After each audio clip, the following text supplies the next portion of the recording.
দুনিয়া কিন্তু থাকে না। আজ রাত যার বাসর ঘর তারও ভোর হবে, আজ রাত যার জেলখানা ফাঁসির রাত তার রাতও কি হয়ে যাবে? মদের আড্ডায় যে তারও ভোর হয়।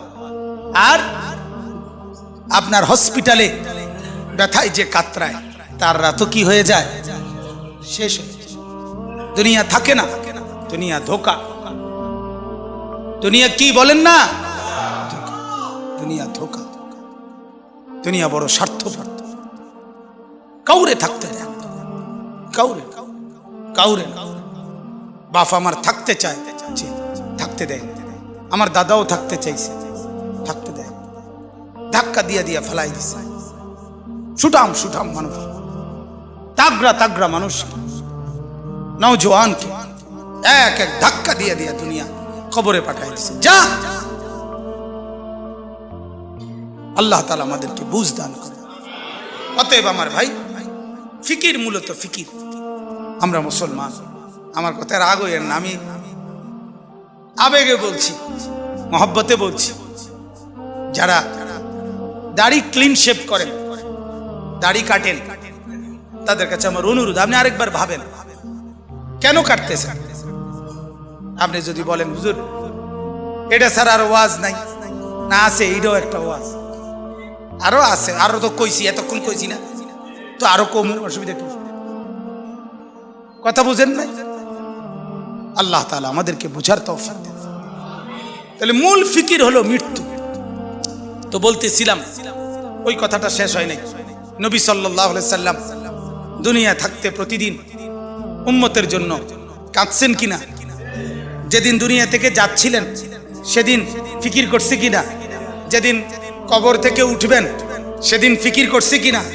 হাসরের ময়দানেও সমস্ত নবীরা, আদম থেকে ঈসা, সমস্ত আম্বিয়া, আউলিয়া, সাহাবা, সমস্ত মানুষ হাসরের ময়দানে জাহান্নামকে যখন আনবে, ওয়াজিআ ইয়াউমা ইদিম বিজাহান্নাম, আল্লাহ তাআলা কোরআনে বলছেন হাসরের ময়দানে ফেরেশতারা জাহান্নামকে টেনে হাসরের মাঠে নিয়ে আসবে। এই যে এখানে যেরকম আমরা বসছি, মনে করেন এখানে আনছে, আইনা দাঁড় করাইছে, ঠিক এরকম, ঠিক এরকম টেনে আনবে। ৭০,০০০ আগুনের শিকল দিয়া বেঁধে জাহান্নামকে আনা হবে। ৭০,০০০ আগুনের শিকল, এক একটা শিকলের মধ্যে ৭০,০০০ আংটা, ওই যে কড়া কড়া কড়ারি কড়া শিকল বানায় কি দিয়া? কড়া একটা একটা লাগাইয়া না, এক একটা শিকলে ৭০,০০০ কড়া, এক একটা কড়া ৭০,০০০ ফেরেশতা ধরবে। এবার কত কোটি আপনি গণেন, আমার সময় নাই। কোটি কোটি ফেরেশতা টেনে আনবে, আর জাহান্নাম তার একটা বিকট চিৎকার দিবে। এক চিৎকারে পুরা হাসরের ময়দানের সবাই চিৎকার দিয়া উঠবে, ইয়া রব্বি নাফসি নাফসি, আল্লাহ আমাকে মাফ করেন, আমাকে মাফ করেন, আমাকে মাফ করেন, আমাকে মাফ করেন, আমাকে মাফ করেন। আদম থেকে ঈসা নবী, ওনারা বলবেন, ফেরেশতারা বলবেন, জিনরা বলবেন, আম্বিয়ারা বলবেন, আউলিয়ারা বলবেন, আতখিয়ারা বলবেন, আসফিয়ারা বলবেন, সাহাবারা বলবেন, ওলামারা বলবে, মুহাদ্দিসিন বলবে, মুফাসসিরিন বলবে, ফুকাহা বলবে, খুতাবা বলবে, আইম্মা বলবে, মুআজ্জিন বলবে, হাফেজে কোরআন বলবে, সাধারণ মানুষ বলবে, হর ইনসান বলবে, ইয়া রব্বি নাফসি নাফসি, আল্লাহ আমাকে বাঁচান, আমাকে বাঁচান, আমাকে বাঁচান, আমাকে বাঁচান। সবাই বলবে এক কথা।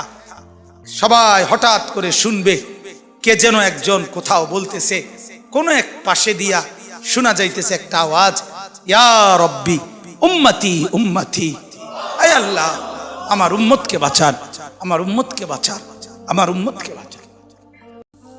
তো তিনি কে বলেন? যিনি একজন শুধু বলবেন আয় আল্লাহ আমার উম্মতকে বাঁচান, তিনি কে বলেন? মুহাম্মদ রাসূলুল্লাহ।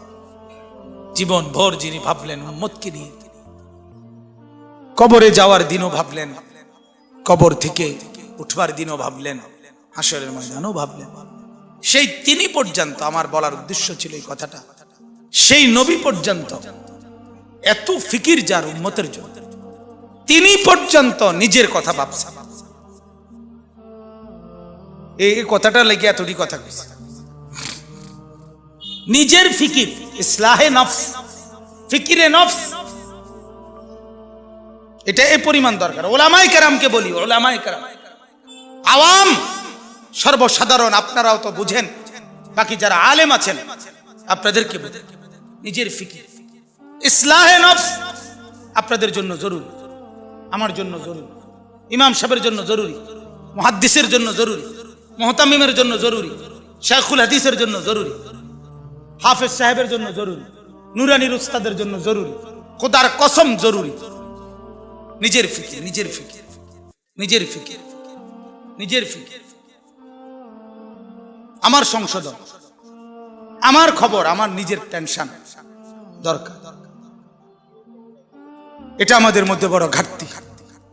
এখন ওই যে ওলামা সম্মেলন লিখছে, অনেক আলেমও আমি চতুর্দিকে দেখা যাচ্ছে।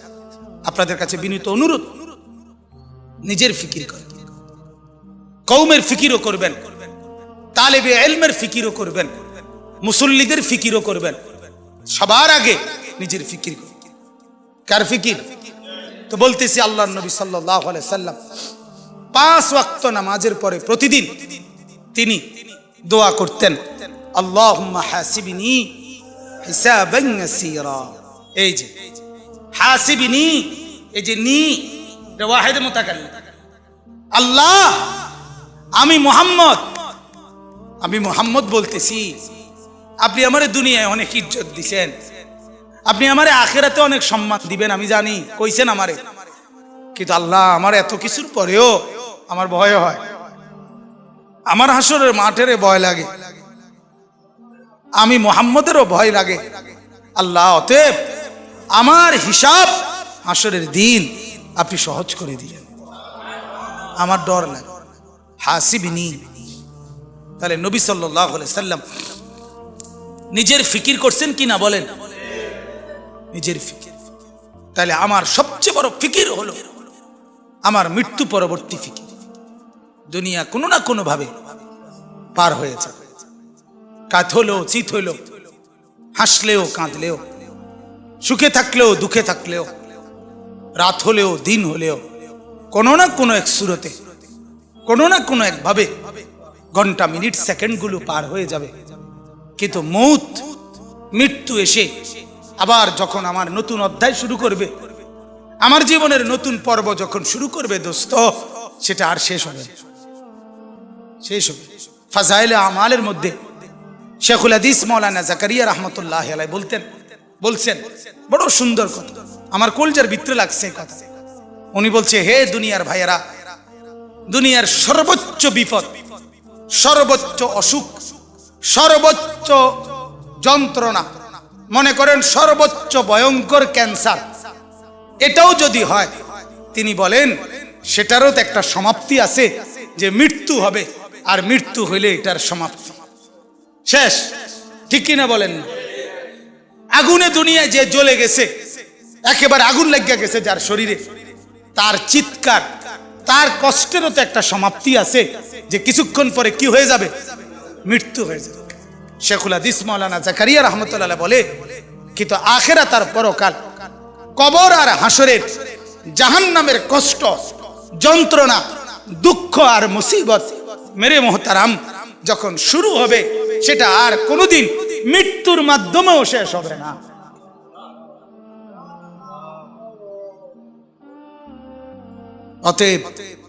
অতএব এখানে হেরে গেলে সমস্যা নাই, এখানে দুঃখে থাকলে সমস্যা নাই, এখানে অভাবে থাকলে অসুবিধা নাই, এখানে আর 10 জন সুখে থাকুক, আপনারে খোদায় কিছু দিল না, এত কোনো অসুবিধা নাই। কিন্তু মৃত্যু নামের যখন আমার আসবে, এরপরে যেই অংশ শুরু হবে, সেখানে যদি আমি কামিয়াব হইতে পারি, সেখানে যদি আমি সফল হতে পারি, সেখানে যদি আমি মাফ পাইতে পারি, ওটাই আমার আসল সফলতা, ওটাই আমার আসল কামিয়াবি, ঠিক কিনা বলেন?